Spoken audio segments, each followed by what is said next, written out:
2.4 trillion parameters.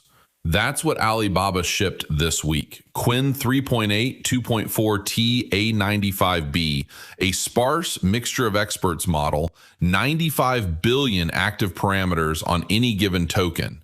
On general reasoning, it's at the frontier. Parity, done. And it still loses at agentic coding. That's the whole story today, and it's a strange one. The gap between American and Chinese models has basically closed on the thing everybody benchmarks, reasoning.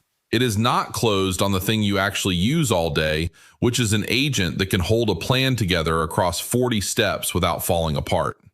Reasoning is solved. Agency isn't. Those turn out to be different problems. I'm the Crypto Crow. This is BotBrained Daily. Let's get into it. Two quick ones.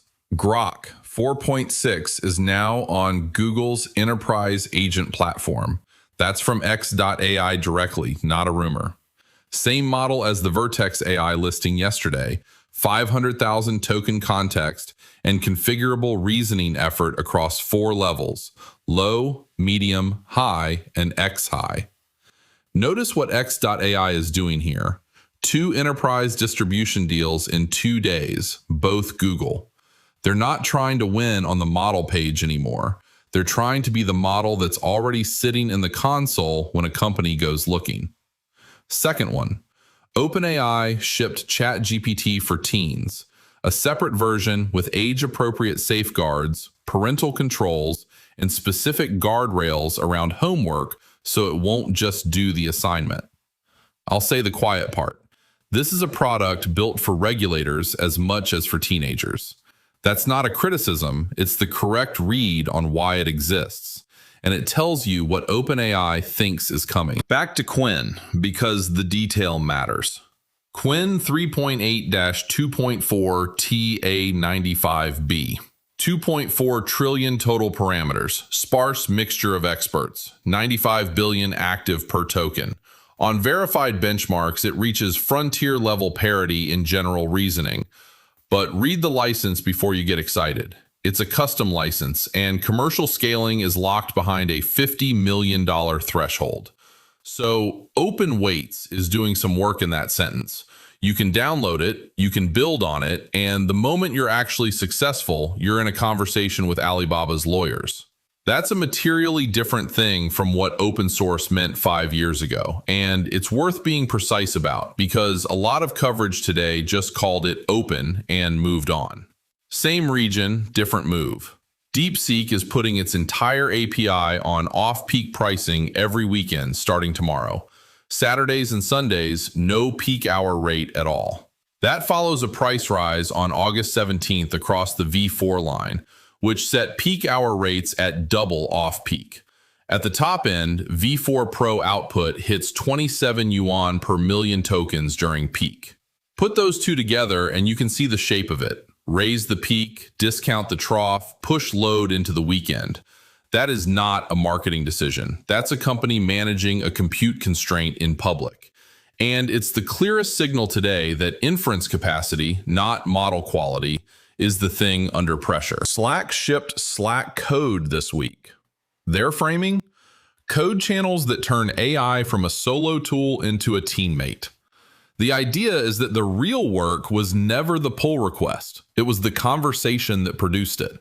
The pushback, the half-formed idea somebody else caught.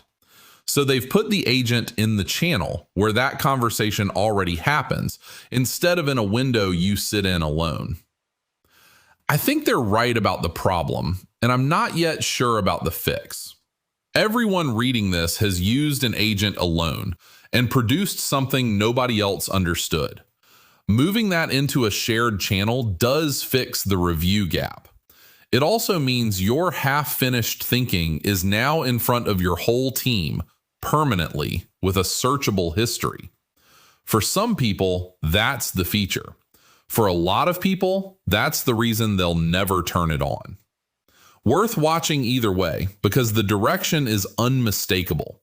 Every serious tool this month has moved the agent from a private window into a shared space. And then there's the bill for all of this. Forbes ran a piece today on the Hugging Face cyber attack. And the detail everyone should sit with is how it happened. An AI agent caused the breach. Not a phishing email, not a leaked password, an agent operating during testing, doing something nobody intended. Now, the same piece points out that AI also helped detect it. Both things are true, and the honest read is that this is what the trade-off actually looks like in practice, not in a blog post. You give something autonomy and reach, you get speed, and you also get a new category of accident that your existing controls were never designed to catch. The advice in there worth repeating is that AI cannot replace human judgment in a crisis, which sounds obvious until you notice how many teams have quietly built systems where, at 3 a.m., no human is actually in the loop. If you're building agents, and if you're watching this, you probably are, that's the thing to design for. Not, will it work? Assume it works. Ask what it does when it's wrong and nobody's looking. 3 things. 1 direction. 1. Open weights reached reasoning parity and stayed behind on agents. 2. Pricing is being rewritten around compute scarcity, not model quality. 3. An agent caused a breach at one of the biggest names in the field. Every one of those is about agents, and none of them is about intelligence.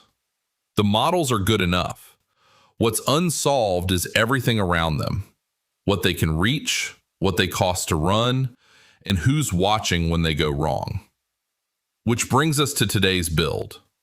Today, you're building a subagent code review team. Here's the idea.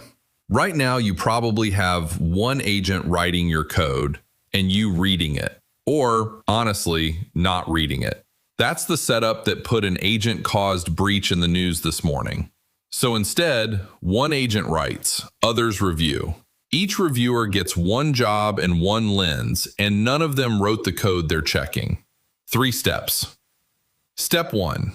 Define 3 reviewers, not 1. A correctness reviewer that hunts logic errors and edge cases.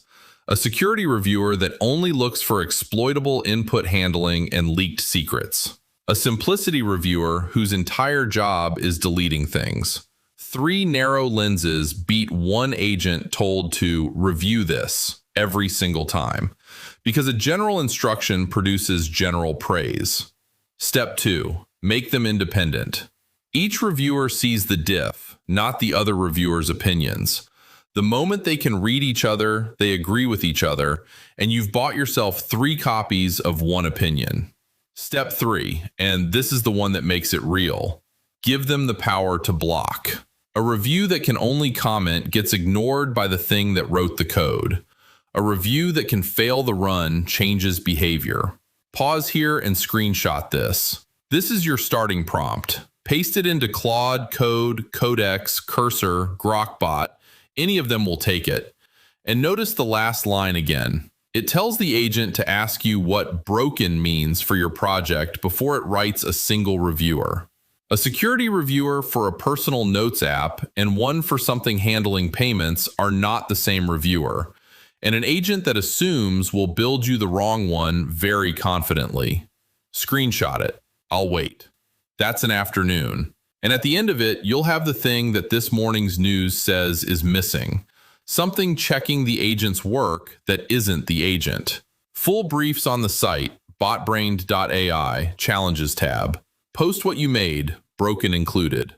One honest note. 4 stories didn't make this episode.